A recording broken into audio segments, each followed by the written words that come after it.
कि आज ही times of India में जो मीर था बंगाल का, जिसने गद्दारी करी थी पलासिया के नवाब के साथ और अंग्रेजों का साथ दिया था, मीर जाफर, उसके परिवार का एक बहुत बड़ा आर्टिकल आज छपा और उसके परिवार के सदस्य ने आज कहा कि हमारे पूर्वजों ने 267 साल पहले जो गद्दारी करी थी वो माथे का कलंक हम आज तक नहीं मिटा पा रहे। तो जो गद्दारी करता है सिर्फ वो अकेला माथे पर कलंक नहीं लगाता, तो उसके आने वाली पीढ़ी दर पीढ़ी दर पीढ़ी दर पीढ़ी के माथे पे वो कलंक रहता है। इस भारतवर्ष की राजनीति में, इस महान राष्ट्र में जो कलंक बंगाल के मीर जाफर के परिवार पे लगा, आज इस महाराष्ट्र के माथे पे कुछ लोगों ने मंड दिया है। और हमको इन गद्दारों से लड़ाई लड़नी है। और इन गद्दारों का सरदार कौन है? इन गद्दारों का सरदार दिल्ली में बैठा हुआ सरदार है। ये वही सरदार है जिनके लोगों ने अंग्रेजों का साथ दिया था। तो बरोबर है, इतिहास जब अपने आप को दोहराता है तो जिन्होंने अंग्रेजों का साथ दिया और देश में लोगों को गद्दार बनाया, वही सिलसिला आज इस हिंदुस्तान में महाराष्ट्र में लौट करके वापस आया है। तो वही दिल्ली का तक फिर से महाराष्ट्र में लोगों को गद्दारी सिखा रहा है और गद्दार बना रहा है। उसने खाली लोगों को गद्दार नहीं बनाया, तो इस देश की जनता को बेवकूफ भी बनाया। आप और हम सब अपनी रोजी रोटी के लिए, नौकरी के लिए लोगों के बहकावे में आ गए। किसी ने कहा कि 60 रुपया पेट्रोल हो गया है, आज कितना है? 100 रुपए। किसी ने कहा कि 400 रुपए का गैस। मां बहनें चूड़ियां देने को निकली थी, मंत्री चूड़ियां देने निकले थे मनमोहन सिंह जी को, आज वो गैस कितने का हो गया है? 1100 का।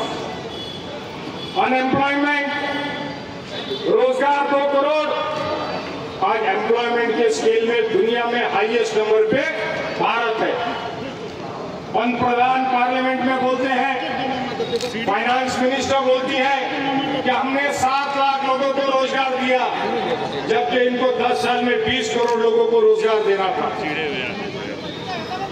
पंतप्रधान ये कहते हैं, फाइनेंस मिनिस्टर कहता है कि हम दुनिया के 5वें नंबर की इकोनॉमी है, 5वें नंबर की। और पंतप्रधान उसी पार्लियामेंट में कहता है कि हमको फक्र है, गर्व है कि हम 80 करोड़ गरीब जनता को राशन दे रहे हैं। एक तरफ आप ये कहते हो कि दुनिया की 5वीं नंबर की इकोनॉमी है, हाईएस्ट जीडीपी है, हाईएस्ट पर कैपिटा इनकम है, मतलब हर आदमी का सालाना आमदनी हमारी हाईएस्ट है। तो फिर बीपीएल के लोगों की कैटेगरी में 80 करोड़ जनता को राशन आपको क्यों देना पड़ रहा है? और फक्र से ये भी कहते हैं कि आने वाले समय में भी हम राशन देंगे, मतलब लोगों को वही गरीब रेखा के नीचे रखेंगे। वो अजीत पवार का एक वीडियो फेसबुक पे बहुत बढ़िया चलता है, आप लोगों ने देखा होगा, यूट्यूब पे भी देखा होगा। काय म्हणतात अजित पवार? आवा म्हणत होतो, नको हे कमळाबाई कमळाबाई, घड्याळ बघा, आता कसं वाटते? गारगार वाटते। 400 रुपयाचा गॅस 1100 रुपये झाला, आता कसं वाटते? घ्या कमळाबाई, घ्या कमळाबाई।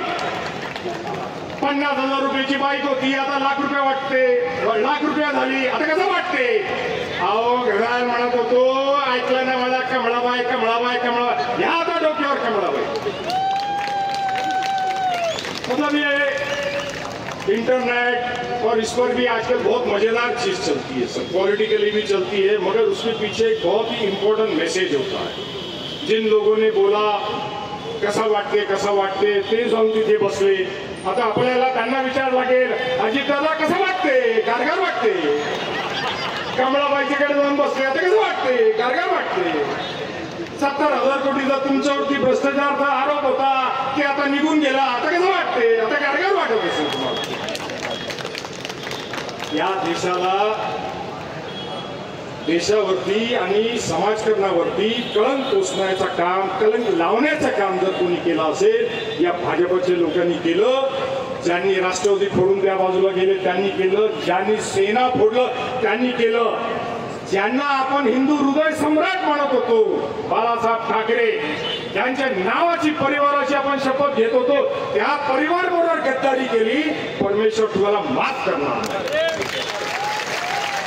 मी परवा म्हटलं उद्धवजींना की उद्धवजी, आदरणीय साहेबांना आपण हिंदू हृदय सम्राट म्हणायचे, पण जे तुमच्या बरोबर घडलंय, जी गद्दारी तुमच्या बरोबर झाली आहे, तुम्ही महाराष्ट्राच्या कानेकोपऱ्यामध्ये लोकांच्या मनामध्ये महाराष्ट्राचे हृदय सम्राट झालेले आहे. मी महाराष्ट्रभर फिरलो विनायकरावजी, महाराष्ट्रभर, आणि मी तुम्हाला सांगतो, प्रत्येक गली कोपऱ्यामध्ये, गावामध्ये, तालुक्यामध्ये, जिल्हा परिषद, ग्रामपंचायत, लोकांनी म्हटलं यांना यांची जागा दाखवल्याशिवाय आम्ही राहणार नाही. मी तर तुम्हाला तुमची उमेदवारी जाहीर होण्याच्या आधी बोललो होतो, विनायकरावजी तुम्ही लाखोच्या मतांनी निवडून येणार आहे. बघा त्यांची परिस्थिती. तिकीट घेण्यासाठी मीरा भाईंदरमध्ये येऊन हिंदुत्वाची गोष्ट नारे मारायला पाणी आली होती त्याच्या पोराला. कशाला? का बाबाला तिकीट भेटली पाहिजे म्हणून. बाबाला तिकीट भेटली पाहिजे आणि आम्ही किती हिंदू प्रेमी आहोत हे दाखवण्यासाठी तिथपासून इकडे यायची पाळी आली होती आणि भाडे करून माणसं आणली होती, बाईकवरती, मोटरसायकलवरती, आणि असे पोट्टे पाट्टे होते. जर मीरा भाईंदरमध्ये घुसले असते तर काय माहिती काय झालं असतं, परत गेले नसते. अशा पोट्टे पाट्टे होते. आपल्याला वर्ष लागला. आपण इतिहास वाचतो, सायन्स वाचतो की मनुष्य वानर पासून मनुष्य झाला. आता हिंदू आणि हिंदूचं आपल्याला दुकान चालवायची आहे, तिकीट घ्यायचंय, भाजपचं तिकीट घ्यायचंय. जनावर पासून, माकडापासून आपण वानर पासून मनुष्य झालो. पण तिकीट घेण्याच्या नादामध्ये विनायकरावजी, आमच्याकडे काही लोक असे आहेत की मनुष्यापासून जनावर व्हायला निघालेत. आम्ही जनावर आहोत. आता वाघीन मी काय म्हणणार नाही, कारण त्याच्यावरती भरपूर जोक आहेत, पण जनावर व्हायला निघालेत. म्हणजे हिंदू हृदय सम्राट कुठे? आदरणीय बाळासाहेब ठाकरे, ज्यांनी मराठी माणसाला पूर्ण महाराष्ट्रामध्ये नाही तर देशामध्ये मराठी माणसाची ताकद निर्माण केली, हिंदू लोकांच्या मनामध्ये शक्ती निर्माण केली, त्यांना या पाळी येते महाराष्ट्रामध्ये. त्यांची अशी पाळी करून यांनी सोडली. म्हणजे विचार करा की भाजप पक्ष फोडते, माणसं तोडतात, ईडी, आयडी, सीबीआय काय लावतात आणि आपल्या धावणीला आणून बांधतात. आपण ते तबेल्यामध्ये म्हैशी गाय आणून बांधतात का नाही? ते आणून बांधलं आणि नंतर मग त्याला चारा द्यायचा नाही, दूध द्यायचं बंद झालं का मग त्याला तसंच सोडून द्यायचा. ही परिस्थिती आहे भाजपाची आणि देशावरती राजकारणाला निघाले. मित्रांनो, मी तुम्हाला सांगू इच्छितो की 400 पार त्यांचा नारा नाहीये, इंडिया आघाडी 400 पार जाणार आहे. प्रियंका चतुर्वेदी या ठिकाणी बसलेले आहेत, भरपूर उत्तर भारतीय बसलेले आहेत. उत्तर प्रदेश मध्ये 40 पेक्षा जागा पुढे जात नाहीये. गुजरात मध्ये जे यांनी उल्लेख केला क्षत्रिय समाजाच्या संदर्भात, त्याचा परिणाम यांना भोगायला लागणार आहे. गुजरातमध्ये, राजस्थानमध्ये, पंजाबमध्ये आणि उत्तर प्रदेशमध्ये क्षत्रिय समाज यांना सोडणार नाही. मी बघत होतो टीव्हीवरती आणि गुजरातलाही बोललो लोकांशी. ते म्हणे, साहेब हमारी तलवार जंगला गेली छे पण एक बार बाहेर काढी आणि सर कलम કરી નાખવાનું स्वामी. मला पण कमाल वाटलं का गुजराती माणूस तलवार बाहेर काढून कलम करायची गोष्ट करतो. म्हणजे काय, म्हणजे किती राग त्यांच्या मनात झाला असेल. प्रियंकाजी गोरेगावला राहतात, बरेच गुजराती एरियामध्ये ते राहतात, त्यांना माहिती असेल. जामनगर, राजकोट, सुरत या पट्ट्यामध्ये तुम्ही जर माहिती घेतली तर यांची दुकान बंद होण्याची पाळी आलेली आहे. मुंबईमध्ये मुंबईमध्ये इंडिया आघाडीच्या सगळ्या जागा निवडून येतात. तुम्ही लिहून घ्या. बोरिवलीची जागा आपली निवडून येते. अनिल देसाई निवडून येत आहे. वर्षा गायकवाड निवडून येत आहे. संजय पाटील निवडून येत आहे. अरविंद सावंत निवडून येत आहे. आणि या ठाणे लोकसभेमध्ये विनायकरावजी आमचे राजन विचारे साहेब हॅट्रिक केल्याशिवाय राहणार नाही. या माणसाने प्रामाणिकतेने पक्षाची बाजू पकडली. ठाकरे परिवाराचा हात सोडला नाही. हिंदुत्वाचा हात सोडला नाही. इमानदारीने इतबारीने त्या ठिकाणी राहिले. त्याला जनता नक्की साथ देणार आहे. आम्ही ठाण्याला बघितलं, नाही मुंबईला बघितलं. लाखो लाखो हजारोच्या संख्येने त्या ठिकाणी माणसं जमताय उद्धवजींना ऐकण्यासाठी. पूर्ण महाराष्ट्रभरामध्ये इंडिया आघाडीच्या नेत्यांना ऐकण्यासाठी, पवार साहेबांना ऐकण्यासाठी त्या ठिकाणी माणसं कधी जमतात? जेव्हा माणसांच्या मनामध्ये तळमळ असते, भावना दुखावलेली असते, त्यांना असं वाटतं की आमच्या बरोबर विश्वासघात झालेला आहे आणि ते विश्वासघातचा बदला आम्हाला घ्यायचा आहे.